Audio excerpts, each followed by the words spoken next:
I am a woman, and this is a bridge. And despite our vast differences, we are very much in love. And our love in itself is no different from any other love that exists between two beings. One of the most difficult parts of being in love with a public object is that he and I can never be truly intimate. Whereas objects I've loved in the past, that's never been an issue. I feel very, very blessed to have a piece of my sweet Golden Gate Bridge. And I just hope that when I make love with this piece of him, that he can sense and feel how much I really, really love him. Because I am in love with the Golden Gate Bridge in San Francisco, and the Golden Gate Bridge is very much in love with me.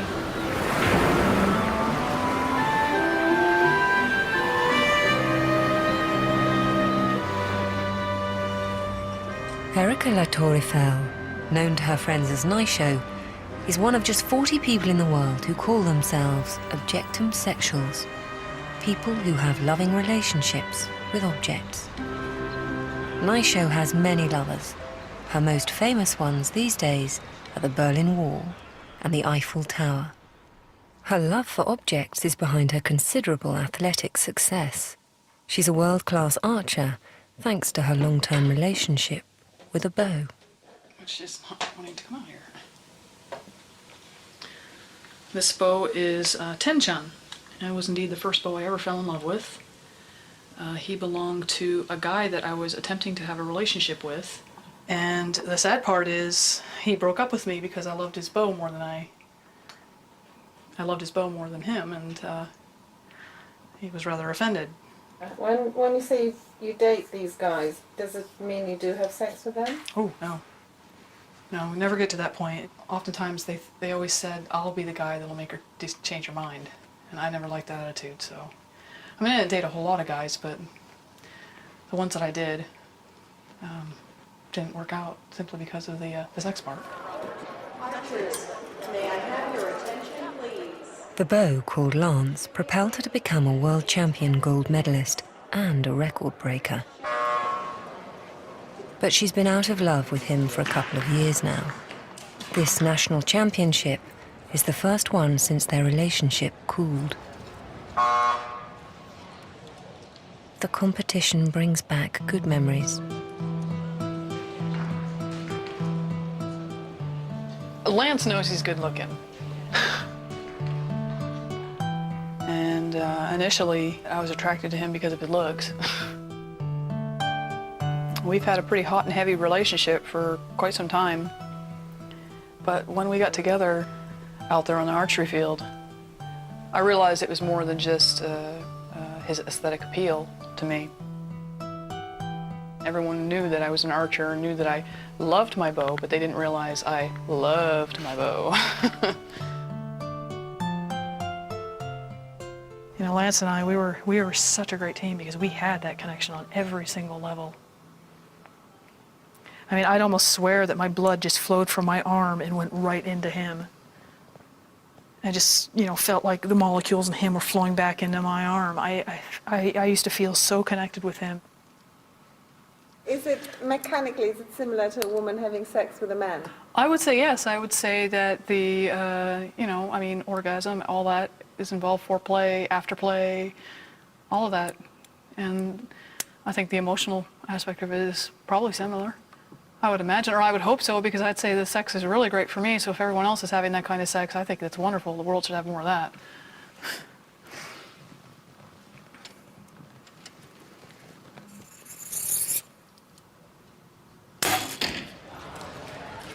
Okay, 276. Have all the shots been clean, or any of them been line breakers? Anthony is her coach and a friend who's known her for years. At first I thought it was a little strange because she would always be with her bow. And then one time I recall she told me that she slept with Lance. And my first reaction was that this is a little weird. But having known her for a couple of years and having as much respect for her, both as an athlete and as a person, I said, well, maybe, I should listen a little more closely to what this is all about.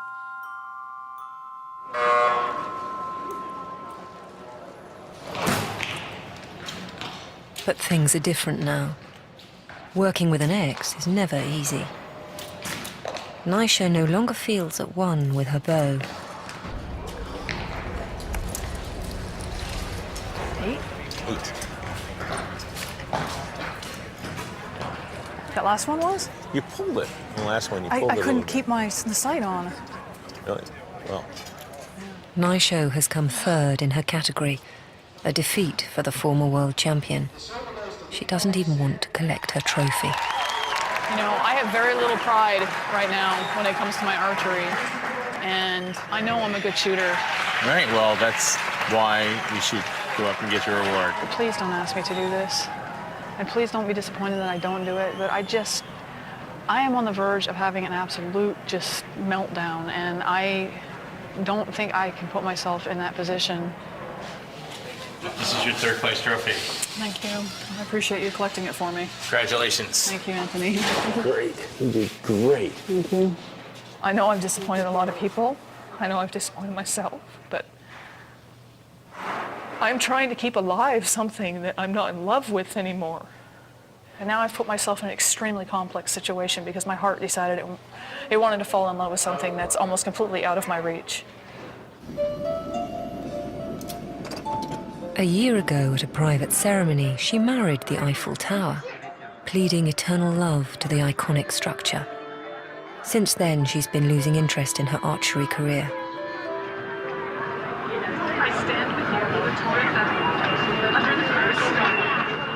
Who are the objectum sexuals? Why are their passions so intense? And why do they prefer the coldness of concrete to the warmth of a human body?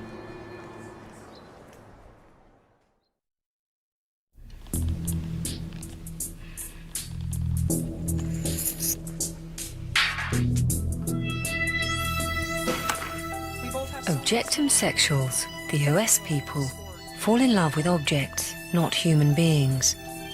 They also give them names, depending on their gender. Why are some of the objects a he and some are a she? Well, gender doesn't actually, the object, obviously you can't lift up a leg on the Eiffel Tower and see whether she's male or female, but I think really what it boils down to is we can't call the object an it, because in the language that we speak, referring to something as an it instantly means it's inanimate. I just kind of get a sense of whether the object is male or female. It's Eiffel Tower, she's the Grand Madame of Paris. I mean, I didn't determine her gender, she did, obviously. I mean, I just want to be with her. Where you guys catch me having sex with the Eiffel Tower, it'd be great.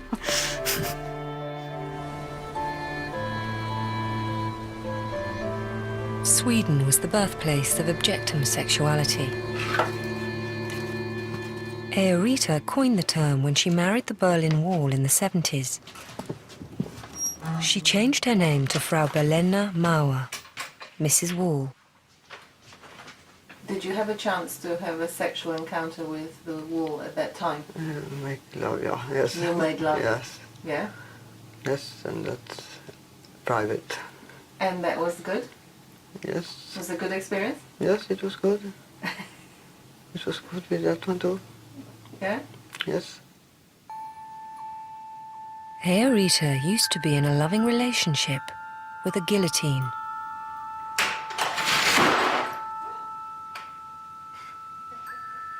And the headache is over.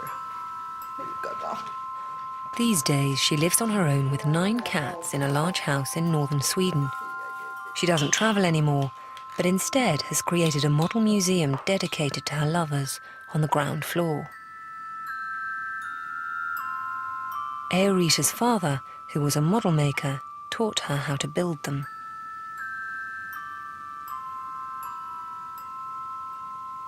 Have you had any relationships with people at all in your life? No. Men or women? No, no, no. No, no, no. No, no, no. From her house in Sweden, Aerita has had an enormous influence on other objectum sexuals around the world, all of whom are women. Before the internet came along, they were all alone. Now they can share their lives with each other. Aerita passed on her model-making skills to Naisho, who now has a collection of her own. Many of the models are of the Berlin Wall, a very special lover. I can't exactly go and curl up and sleep with the Eiffel Tower every night, nor the Golden Gate Bridge or the Berlin Wall. So I have to suffice with handcrafting models. This particular wall in Berlin, I have a very, very deep relationship with, and so he's pretty special. Naisho loves the models and is intimate with them too.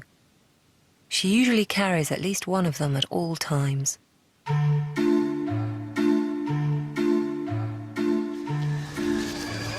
You make me feel so alive, 1001 Nacht. I can touch the sky as your counterweights descend and your gondola rises. My days are brighter when I gaze upon your handsome face. Amy Wolf, like Naisho, is also a member of Aerita's internet group. I'm glad that I'm alive, so I can fly with you. Amy's main lover is a humble fairground ride called 1001 Nacht. Amy is also in love with this little banister called Lou in her bedroom. Do you sort of think about him then as you're holding him like this? Mm-hmm.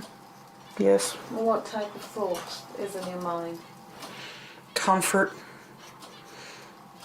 Peace. Warmth. A feeling of being loved. Happiness.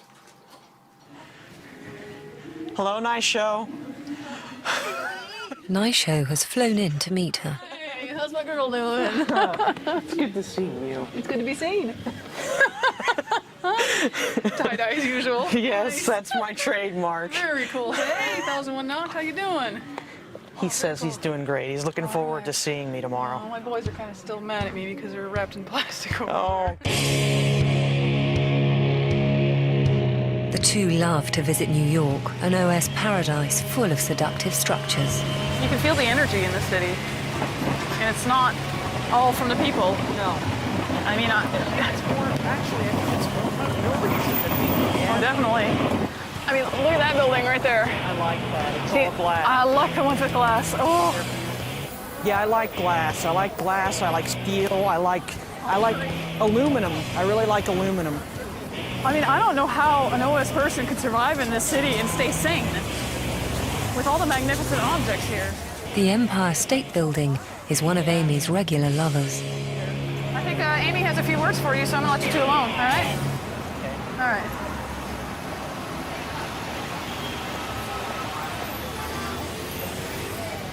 Public displays of affection are often a problem. I think we're being watched. Yes, I'm fine.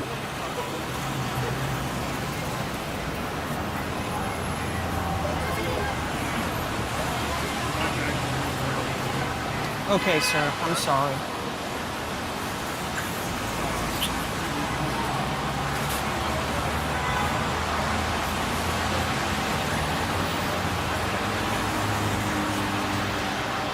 How was it? It's beautiful. The security guard gave me hell, though. Did he really? Yeah. You know, every time I see the city and, you know, look at the World Financial Center that's in front of where the Twin Towers used to be, I'll just never get used to it. You know, used to him being gone. To Amy, the Twin Towers is a single entity, a he, and she still loves him, even though he's now gone. I'll always care for you. Somehow in Amy's mind, her love for the Twin Towers has made her parents' divorce and disasters that followed more bearable. After my dad left, after my mom suffered cancer, after we lost our home and everything in it, after we both lost our jobs, twice in our 6-year relationship together, I came close to taking my life. But my love for him and for his spirit gave me the strength and the courage to stay alive, to not take my life. I will always have a place in my heart for you. Why would a person choose to seek solace in their relationships with objects rather than people? Amy lives with her mum in Allentown, not far away from New York. Our family was always dysfunctional. I was always under constant stress. I worked 2 jobs because my husband was out of work more than he was in work. My dad was always very distant and very disconnected from the rest of the members of his family. If you look closely at the picture, you can almost see in his eyes that he is distant. I am holding a small red container in my hands. I've always, all my life, had some kind of object close by that I've loved and found comfort in.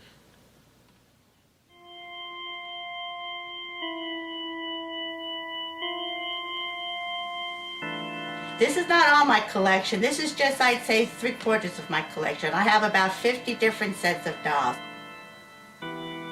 As far as I'm concerned, they're better than having a man in my bedroom. And that's what I do for my fun.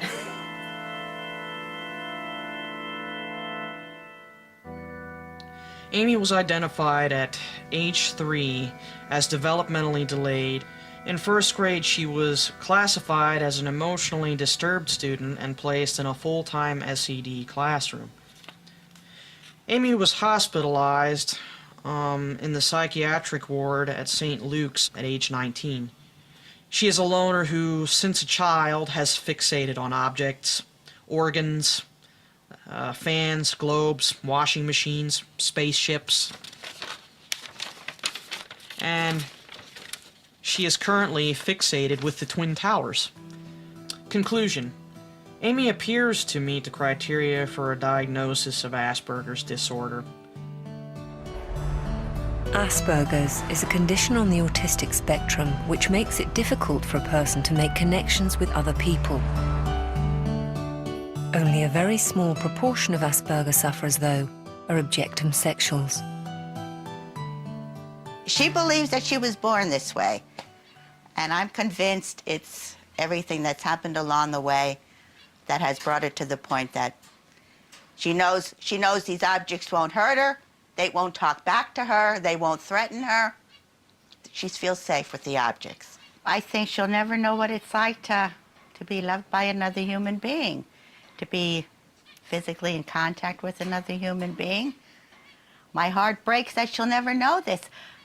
And it's kind of difficult for me to accept this, but what choice do I have? She's my daughter, and I love her.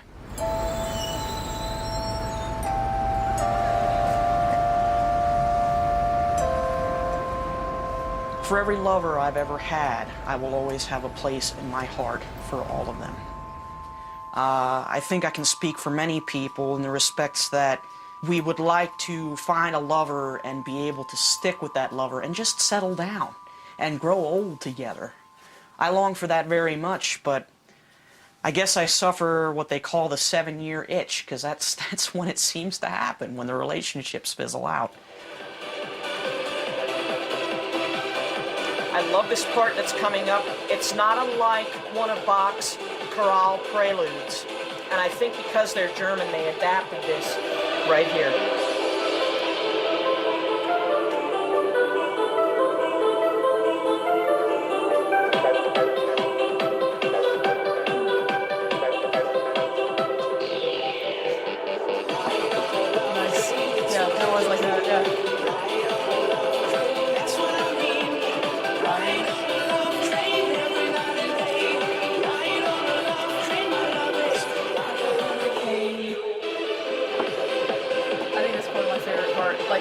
It feels like that sometimes in your heart. Yeah, it when does. You're so caught up in it's it. just a rush of emotions. Yep. That's what love does to you. Yeah, well, it's this magic dream. It's, it's great.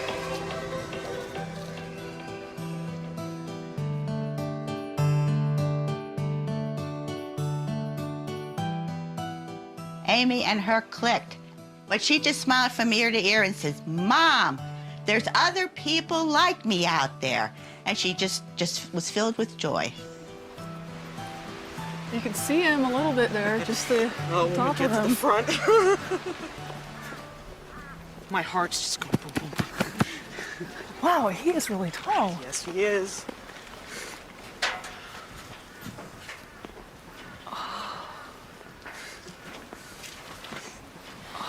Oh my God. After 5 months, it's good to see you.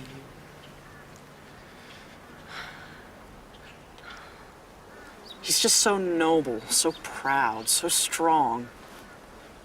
I not only love him for a sexual attraction, I mean, we're not talking about fetish here. I love him as a mate. I love the roundness of his counterweights at the top. I love him for the narrowness of his jibs. I love him for the elegant lines of his gondola, which is now covered up for the winter.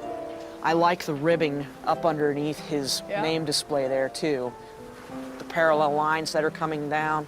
You see where I'm talking about? Oh, yes, I see it, yeah. I love that.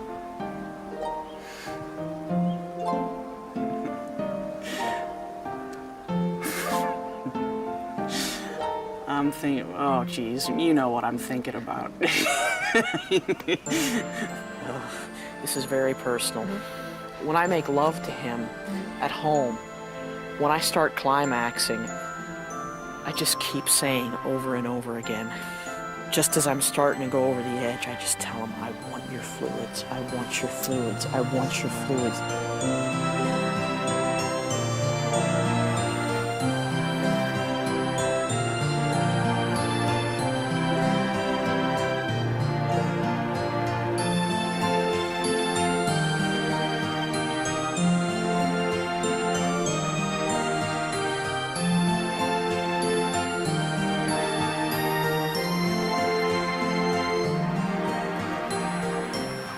I did not expect to find a fence like this here at all. He's perfect. I mean, this is the shape that I like so much. These angles, fabulous.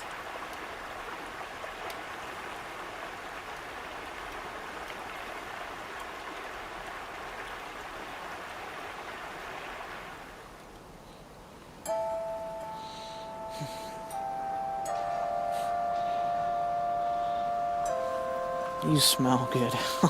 God, you smell so good.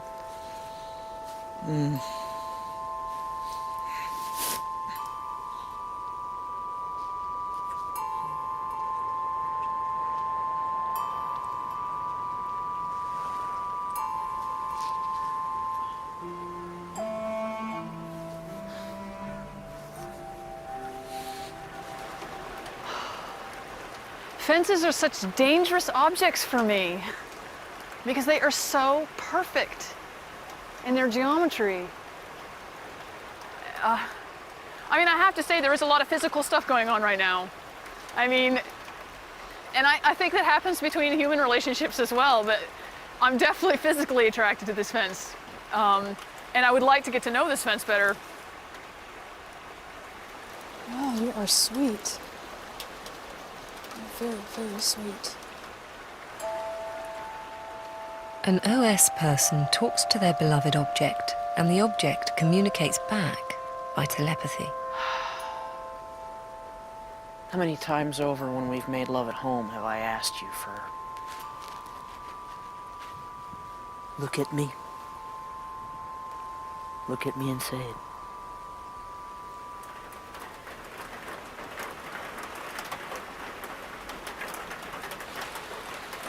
I don't want to go. I'd rather stay here with you. It's never really goodbye to anyone. Because 1001 knocked, as I have told you many times before, and I will many times repeat it, I love you.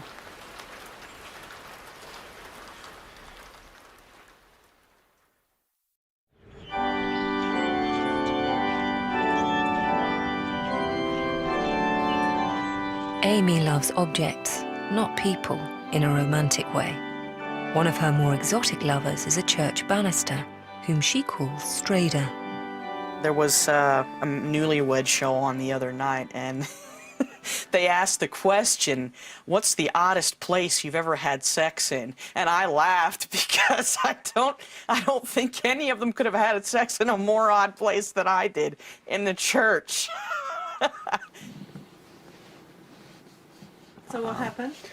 I'll put it this way. No different than what happens between a man and a woman. All the foreplay and the ultimate act that we all go through. And the after effects, the what some people refer to as post-coital bliss.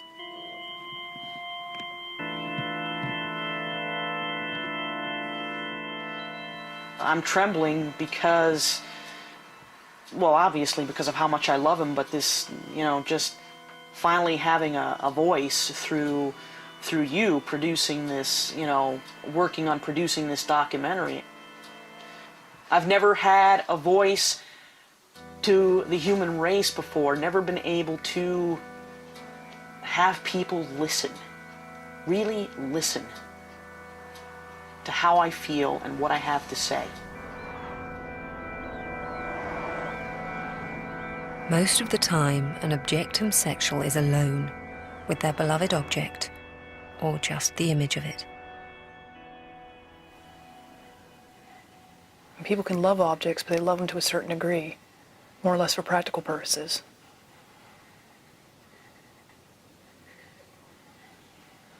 That's why they don't see the soul of the object.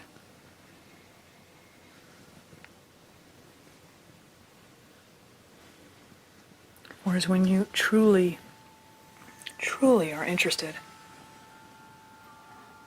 in an object, and you're willing to bare your soul, then you see theirs.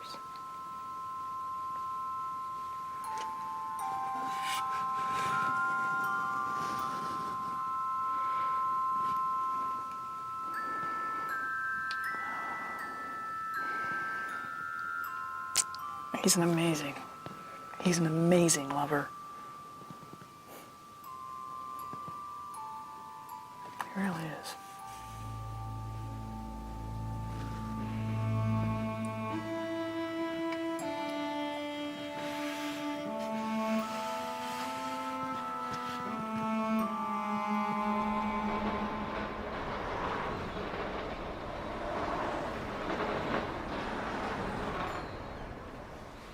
My mother and father divorced when I was 1, and it wasn't one of those good divorces. It was one of those ones where my mother absolutely detested my father for the abuse that he put her through.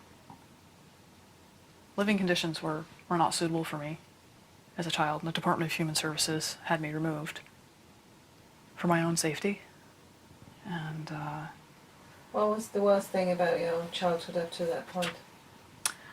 I'd have to say that it was being molested over the course of 2 years by my half-brother. And Was it? it was bad. Yeah, it was really bad.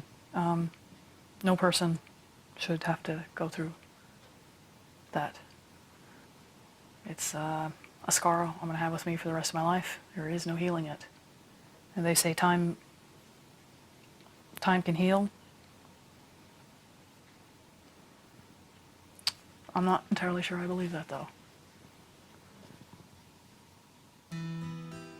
Naisho isn't an Asperger's sufferer.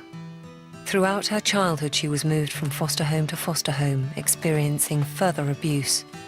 As a teenager, she got into the US military and was training to be a pilot, but suffered another sexual attack.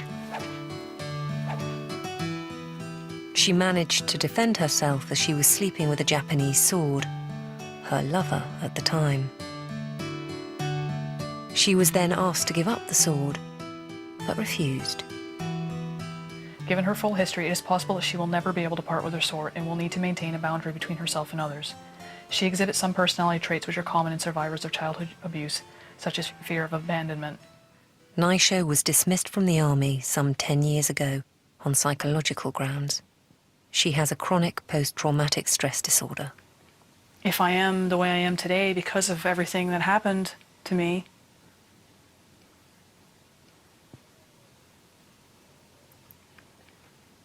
then I'm all right with it. Because I wouldn't change who I am now.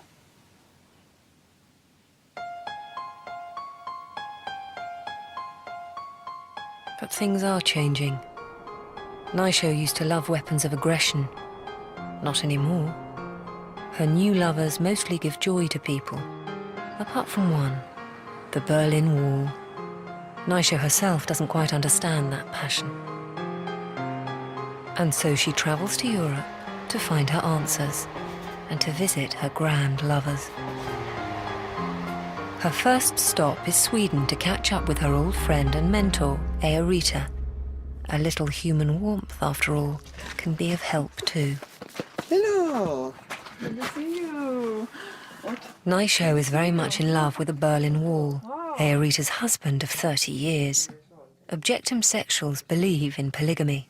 So you both love the Berlin Wall, right? Yeah, And you're sitting at this one table. How does it work? it just does. Why wouldn't it work? It's But then you did say earlier today that there had been some difficulties. Yeah, it was in the beginning when we... just didn't understand each other as Yes. well. Yeah. Well, now we understand, and it's no problems. Yes. The women share a mutual understanding and yet another lover, a provincial bridge near Leiden. I am not a woman. You are just a bridge, and to the world you serve your course, and they expect me to.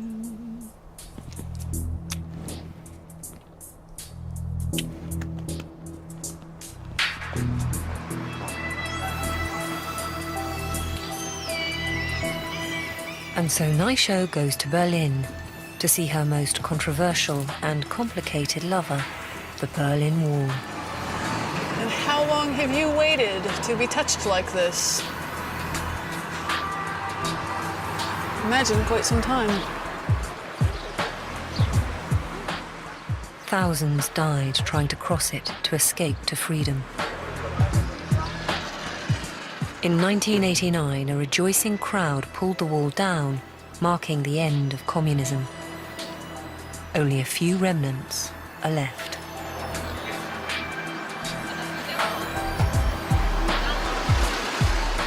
The Checkpoint Charlie Museum is devoted to the memory of those who died crossing the Berlin Wall. Naisho wants to learn more about the history of her beloved, but it's painful. Could you explain why it was important to destroy the Berlin Wall in 1989? It was very, very important to destroy Berlin Wall. You know, the wall was not just a wall. The wall was the strongest part of the division of the world. And to put this wall away was very important to put the world again together. And I understand a lot of what you're saying from my own experience. And I was in a free country, and this still happened to me. So sometimes it doesn't matter if you're behind a wall or in the most free country. No, There's you lots of- cannot say that it's the same. You could move as you want. Actually, I couldn't. I was a property of the government, and they moved me when they wanted to move me. I lived with 6 different families growing up. But you cannot say this is the same with the people, for example, of my country or the I'm people. not saying it's the same. I'm saying that I understand the feelings of not being free. But nevertheless, I think this is the wrong way to put these two things on the one table. This is very different. I don't know. I mean, I can sympathize with the children being taken from their families. You cannot imagine. I was grown up in the Ukraine. You cannot imagine how it is in former communist countries. I'm not talking about the political part of it. I'm talking about being taken away and abused, violated, physically abused. Those things I can relate to because I've experienced that. I'm not saying that I had it worse than the people in the communist country. By all means, I'm not saying. They did separate the family. They did put the mother in the prison, and the children separated in a special house. At least those parents still love their children. My parents didn't love me at all.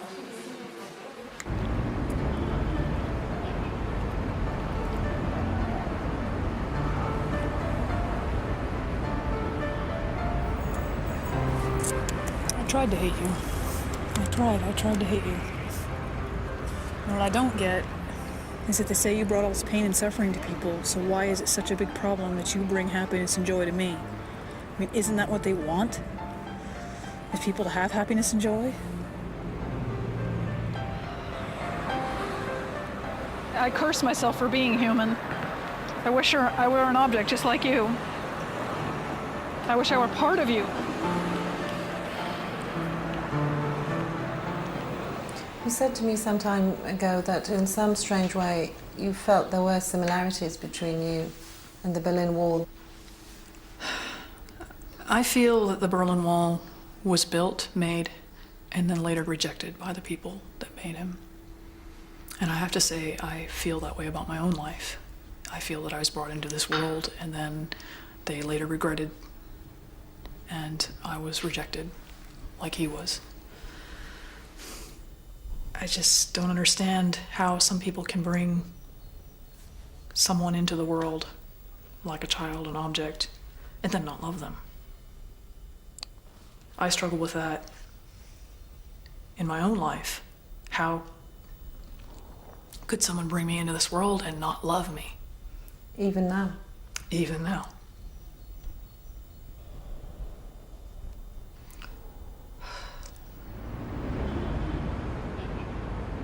I have had so many opportunities in my life to give up and go down the wrong road and let the wounds fester inside of my heart. But this ragged old wall has taught me a few things, and that one most important thing is to stand up. And who cares what people think about you? Stand up and be yourself. And I am standing up and being me. I am the Berlin Wall. You hate me, try to break me apart, try to tear me down, but I will still be here standing.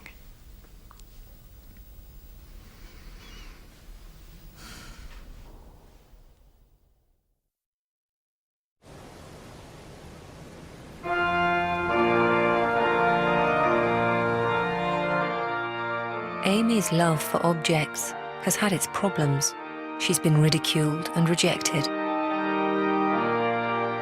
Once upon a time, she had a happy love affair with a church organ called Paul.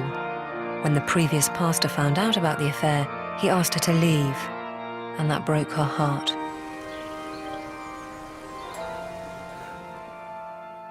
Now there is a new pastor, Pastor Mark. He's only just found out about her sexual encounter with the church banister. Amy is terrified that he too will exclude her from his congregation. The moment of reckoning is coming. How you doing, Amy? How are you? Okay. Doing all right? Doing all right? I'm just scared. Why? Because of how Pastor Coons was to me in the past. I wasn't sure how you'd react. Feel very hurt?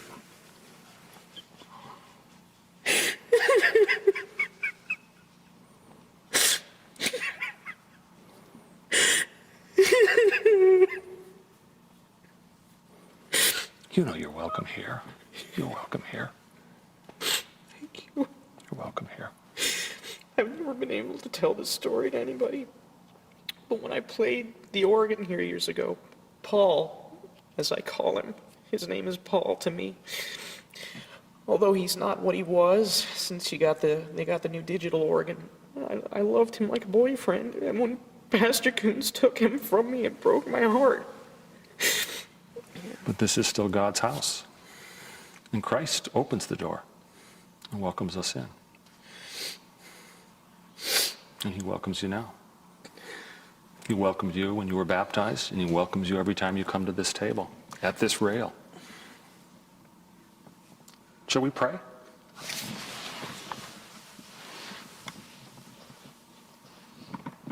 Dear loving God, we thank you for your great love for us, reaching out and welcoming us, broken people, facing so many hurts in our broken world. We pray, O Lord, that you will open the hearts of people who shut doors.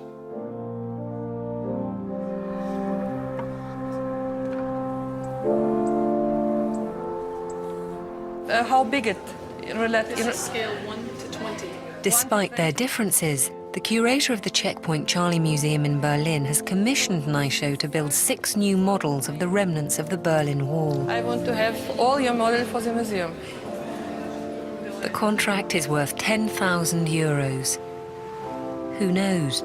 Maybe it does mark a new beginning in Naisho's personal development.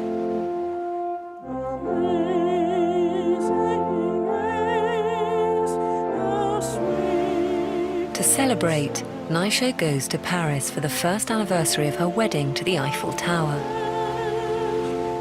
This time, she's determined to consummate their marriage at last.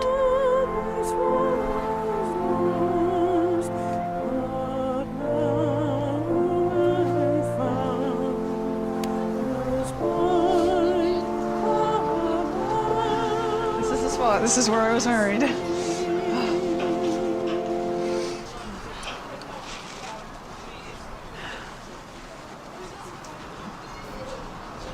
I'm shaking.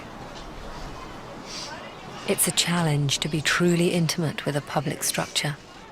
But where there's a will, there's a way.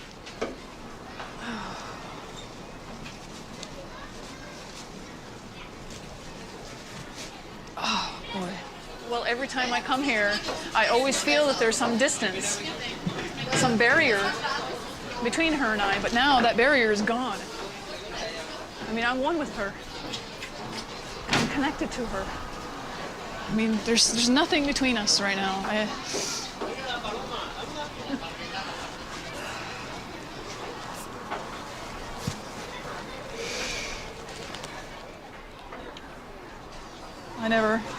I never imagined this day would ever happen.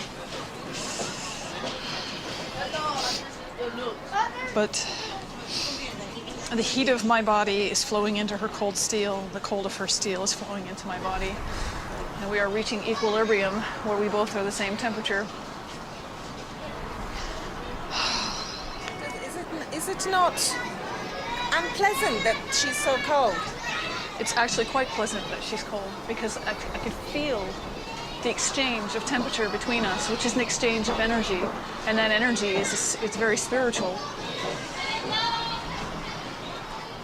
And do you feel that she loves you back? Oh gosh, yes. She definitely loves me back. I can feel that. I can feel her right now.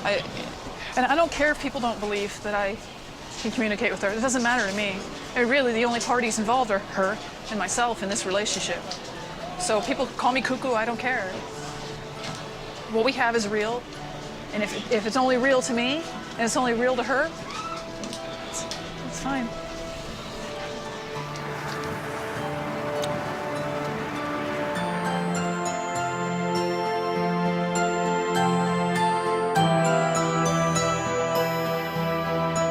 Next week, nudity. Hidden Lives returns with the story of 3 couples who spend their lives naked.